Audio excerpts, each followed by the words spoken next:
Hello mga tao, mayang gabi. So for tonight's POV, point of view, we will talk about or discuss. Sige, talk na lang kay very professional ang discuss. So we'll talk about kanang gani mga overpricing na mga jeepney driver or driver in general. So naging mga driver whether sa motorcycle, sa jeep, sa taxi na mga naga-overprice. Okay, so ganina, I had a busy day from morning till afternoon. Kasi, you're doing things for our work. So, mato siya. So, I decided to go home 6 p.m. So, nag-atang ko og jeep sa may kanto.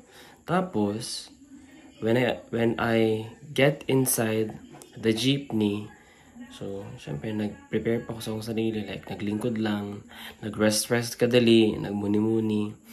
And then, tung hapit na ko sa may, kanto, Acacia. Try yung dyan ang place. So, may kanto, Acacia na ko.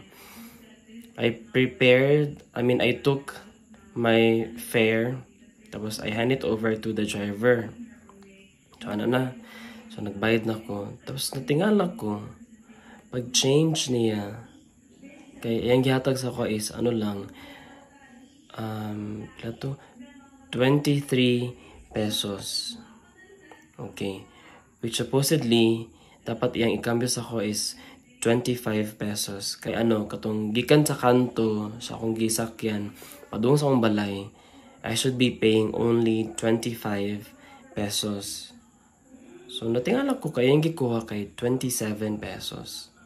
So, kung ikaw nga nagasakay all the time, everyday good be ako nag-work, everyday ko nagalakaw. How good ko from my place, going to my workplace, ako lang yung bayaran dapat is 25 pesos. It's exact, okay? So, 25 pesos na good. Walay kulang, walay sobra. That's 25. So, kato na time, natingala ko kasi the same lang yapon ang kalayon sa akong ginaugan o sa akong gisakyan. So, kung nang gikuhaan ko niya og 27 pesos. So, I told him, the driver, ko kuya, kanang kulang imong cambio. I supposed to receive 25 pesos since I gave you 50 pesos. Kasi 25 lang po ang pamasahe from my workplace to my place. Tapos siya sa ko na 27 na lagi daw ang pamasahe, so malugi lagi daw siya ana-ana. Tapos, he then told me na dapat magdala daw kog taripa. Excuse me, why should I bring a taripa? Dili mo ko driver. Diba? I should know na 25 lang gud ang pamasahe because, from Mondays to Fridays ko biyahe from my place down to my workplace. So, diba? So, it's impossible na mamali ko pamasahe kasi akong ginasakyan na jeep, they always took lang yun 25 pesos. Bisan 100 akong ihatag, bisan 50 pesos, they will give me 25 pesos as my change. So, automatically, kabalon ako na 25 lang yun ang pamasahe. And natingala ko, kato na driver, 27 yun. So, gin-insist yun niya na dapat 27 akong bayaran ko. Excuse me, kuya. Dugay na ko sa higsakay. Everyday ko sa higsakay. So, I know na 25 lang yun ang pamasahe. So, tagaan ko niya og 1 peso. Tapos, ko kuya, kulang pag yun niya siya og piso. So, sige siya giyaw kaya wala gano'n siya cambio. Tapos, I told him na, kuya, pwede ko magreklamo. Kaya nag-overpricing ka sa pamasahe.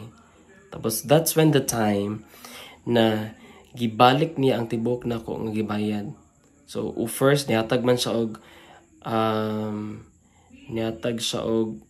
2 pesos.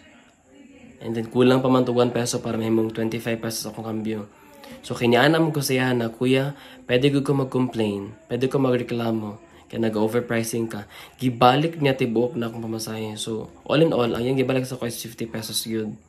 So, saan ako, nga nung kaniyang gibalik? But I did not intend to create commotion or to argue with him kasi, dili magud ta kabalo sa ugali sa tao, dili ta kabalo sa emotion sa tao. So, I'm also protecting, safeguarding myself kasi wala ba ko kaila saya.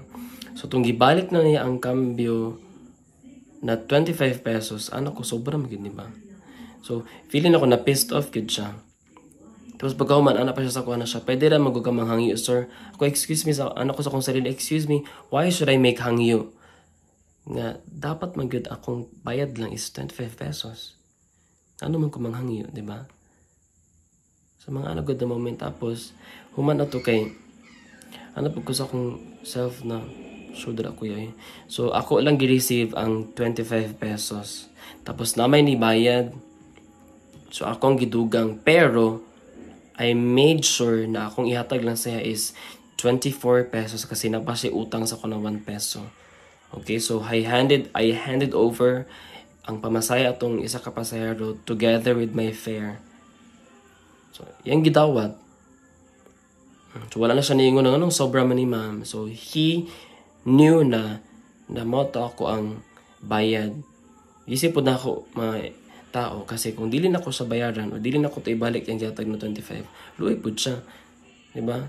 So, basin mas malagod siya samot sa kuha. And again, wala ta kabalo sa batasan sa tao. Wala ta kabalo sa emotion. So, parang ginaiwasan po na ako na maano siya. Parang kanaganing balag masama to kasuko. Nga, when in fact, dapat dili siya masuko. Kaya baga siya og ng char. Kaya nagpataka siya og kanang pangayong pamasahe. Nag-overpricing siya. Diba? So, kung bad person pa ko ato, paano ko gibalik sa iya? Kaya magkikwanta ko. Pero, paghatag niya atong 25 pesos sa ako, kanaugon ko sa jeep kay, I wasn't feeling comfortable na anymore.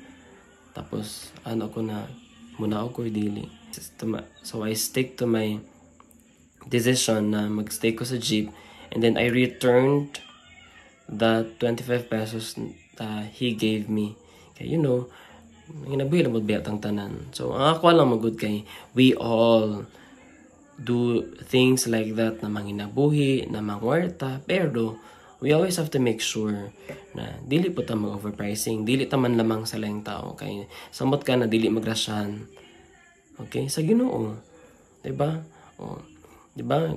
Manlamang ka, mandaot ka, i-bless ba ka sa Ginoo? I-bless ba ka sa panahon? Dili ka i-bless kasi nanlamang ka na namas-tamas kag laing tao. And ako na super educated sa pamasahe. My gosh. Every coin is counted. Even gani mga dato, kanang even a centavo, ilan ang ginaihap. How much more ako na dato kayo, char? How much more ako?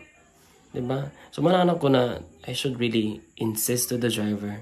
Pero, I insisted with, siguro mga polite, siguro ito mga 70% polite. Again, wala takabulo, basig na siya, basig bad day siya. So, mahal po akong ibot. Pero, I really insisted talaga na 25 pesos lang ang ipamasahe. So, calling out all the drivers, whether sa jeep, sa taxi, sa tricycle, sa sikad, and so on and so forth.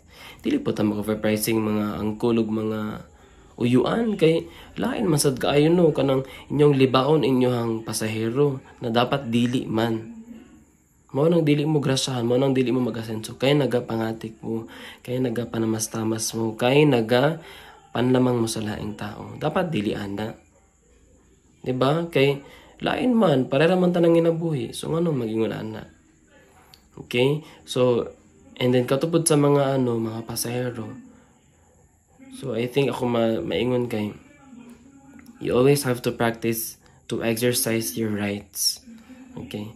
Pero again, we have to set the mood kay wala man ta kay bawo. Okay? Kung bad day ba ang kanina driver or dili siya happy or unsa ba dili good ihang day. So kita na pud ang mag-adjust. So kato na time again, gid ko 70% polite. Happy tagi ko masipok, pero ko my gosh, kung masuko ko basin mayas ko diri So basin maglalis mi sa driver. Okay? May na lang kay katuyang tapad na pasahero, to pag-anan ako na magreklamo ko kuya kay nag-overpricing ka. Tong tapad na pasahero sa driver, siya na tagain na lang na. Okay? Diba? So dapat mahatag yun siya. Kung wala to ningon day siya mahatag. Tapos i-insist pag yun na dapat mahangyo ko, my gosh, no kuya. Di good ko mahangyo. Ano man ko mahangyo nga, I just did my part. Na dapat lang good ka to lang good ako mabasahin na 25 pesos. Diba? Okay, so in general class, the moral of this point of view is that dili gid ta dili ta man lamang, dili ta mangatik. Diba kay for example, kung sa imo to mahitabo, nya dili biya tanan no na kanang pasahero kay kanang tangaon. Okay? Karon ba ang mga tao kay educated na kaayo sa mga butang. So kani po mga driver, no, mag-ano pud ta, magmatngon pud ta na dili pud ta mag-insist sa mga butang na dapat dili. Kay wala pa may increase na pamasahe. Mura man gyapon ang pamasahe. So nganong ikaw lang na driver mangayo ka ani. So I mean it happened to me many times na. So pagkambian ko kulang, ako gi-insist ko, excuse me, kulang imong kambyo. You should only get 25 pesos kasi mura na akong ginabayaran. Diba? Maulaw magani ko muna ako og jeep na dili ko kabayad. Always when ako niriman akong salida itong bayad kauna kay para kung naog ka, okay na wala kay utang sa driver. So kung po na mga driver, isipon po ninyo ba ang inyong pasahero. So I don't know pud kato kay Kuya basin, again, bad day siya, dili siya happy. Kato lang, may gabi and God bless us all.